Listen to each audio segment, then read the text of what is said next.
Hello, I'm Jennifer Witt, Director of ProjectManager.com. I don't know about you, but the comments I have is the worst dreaded thing that a project manager hates to do besides give a presentation is to give a performance review. So why is that? So many times the whole goal of project management is building and nurturing relationships to get things done on our projects. So therefore, we've built relationships with our teams, our stakeholders, and other people on our projects. So when we feel like we have to give a performance review, we now are feeling like we're evaluating someone we've now built a relationship with on our team. So it can become very uncomfortable whether it's delivering good news or bad news. So here are five steps for greater results. When I think of performance reviews, I think of sports, because when you think of sports teams, the team members are actually on the team to all work together for the same result, and that's to win. So when in the performance reviews, it's all about how do we support each other, or how do we support you to do the best at the role that you're doing. So providing the training, the skills, the practice, and the feedback to make that person better, the team members better on your team for greater results. So I try to keep that in mind when I think of a performance review. So that's what I've tried to incorporate in these 5 steps. So first of all, people ask, what is a performance review? So performance review is not to be circular. If you Google it, it's reviewing of performance. So we'll try to do a little bit better than that. So if you think about what are the results that you're trying to get on your project, so that's the objective. The objective is you're striving for results for a project and deliverables, and you need team members to perform to get those things done. So you decide what is the role, what are the things that that person is to be doing, what are the roles, what are the responsibilities, what are the deliverables, what are the results that they're responsible for doing. And a review is, in a periodic way, setting a timeline of different periods during the project of evaluating the performance review to see how they're doing, and to always check in to see what do you need, how do I support you in getting your job done. What are the benefits? The benefits of that is, number one, the end goal is getting better results. Number two is when you're always checking in with your team members to give a performance review, and if it's done in the proper way, you're letting that person know, hey, I support you. I'm here to help you. I'm here to give you guidance. I'm here to give you candid feedback. I'm here to get your input and feedback, but we're both working together to get a greater result. So we're both winning. So that goes a long way in a performance review, and letting people know that you're there to support them. Those are some of the tangible benefits and intangible benefits, but there are 5 steps, I believe, to this process. There's defining the performance review, what's actually in that you're going to review, preparing, conducting, writing up, and then communicating to the person the results of their performance review. So let's break it down. So defining. So when you hold a performance review, you need to go by a formal documented performance review.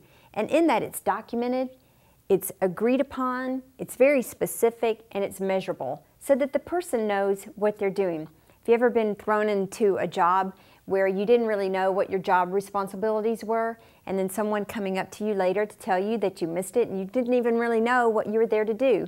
So we want to be sure that we define the role that the person is supposed to be playing clearly. What are the results and the deliverables that they're responsible for, and what are the metrics? How are we going to measure that to see how are they doing? I mean, we always measure, right? We start as kids and we measure the results of how maybe they're growing. If you're a swimmer, maybe you measure the time, how fast. Maybe you're trying to get faster at swimming or biking or running. So we do metrics, we use metrics in our day-to-day life. So we want to set the metrics so that we're measuring those activities, those results that we're trying to get. And we want to reward that behavior when we're being met. We want to support it when they're not being met. So preparing, when you go in to give a performance review for one of your team members, then you want to start by the documented, agreed performance agreement. So it's documented. Remember, in the preparation, you sit down and you agree upon it in the beginning. So you use that as your baseline, And then in preparing, you gather results. Maybe you ask the person that you're evaluating to provide you results. How are you doing? Show me the results or show me the deliverables that you're going to be using for the review, and also look at the metrics. Pull any kind of metrics and that you can use going into, so when you conduct the review, you have facts. You're going by facts. You're not guessing or just making things up or going by hearsay that you heard at the water cooler.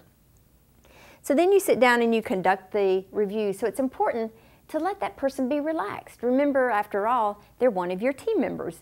So if everybody's nervous and upset or defensive, that's not going to lead to good results right off the bat. So let that person know that you're there just to go by the performance review, and letting them know that you're there to support them. Be respectful. So you're talking about deliverables and results, not attacking that person individually. So if you leave off the attacks, be very respectful and just look at, okay, here are the things that we agreed upon. Here's where we needed to be. So where are we really? So it's like, where are you now and where do you need to be? And what are the things that you need to put in place in order to meet those objectives? And so it's important to look at next steps. Then there's the writing up of the review. So you document what you covered in the performance review. So always document so everyone knows, and then you can review it later to make sure that you do agree. So document the results, and you also get the input from the person you're evaluating. Get the input from them, because they may give you input on how you as the project manager can grow and develop and support them more. Or they may have some other ideas on training or other items that they need in order to improve. And then the metrics. You also want to document and write up the metrics so you see the baseline of where they were to be and where they actually were. And then documenting the next steps so you can review those and track those. And then there's the communicating. So after you conducted the performance review, you've written it up, and then meet with them again. So sit down and meet and say, hey, here's what we covered, here's what we discussed, we've documented it now, so just want to make sure that this was your understanding. Do any tweaks along the way. And then once you both agree that that was the outcome of the meeting, also do the next steps. Oh, okay, so the last step, number 5, is communicating, going back to the individual. So if it wasn't fearful enough to conduct the interview and write it up, now we have to go through and communicate to them effectively. So if we remember to always be respectful of the person and know that you're looking at results and metrics and not attacking them as a person, then you're better off and it's less defensive. But when you're communicating it, be respectful. Be specific to the performance agreement. Again, the performance agreement is the documented, it's the agreed upon, it's the specific measurable document that you're always measuring and tracking by. And just review the next steps and set another timeline to meet it again. Remember, the more frequent that you do the performance review, the better results that you can get all along the way, instead of waiting to the very end and not having any reviews in between, and then everyone's missed their objective. So these are a few things, a few steps that I've found to get greater results. So if you're one of those project managers who don't look forward to conducting a performance review, I think if you go use these steps, it'll be much easier and you can gain greater results for your project and your team.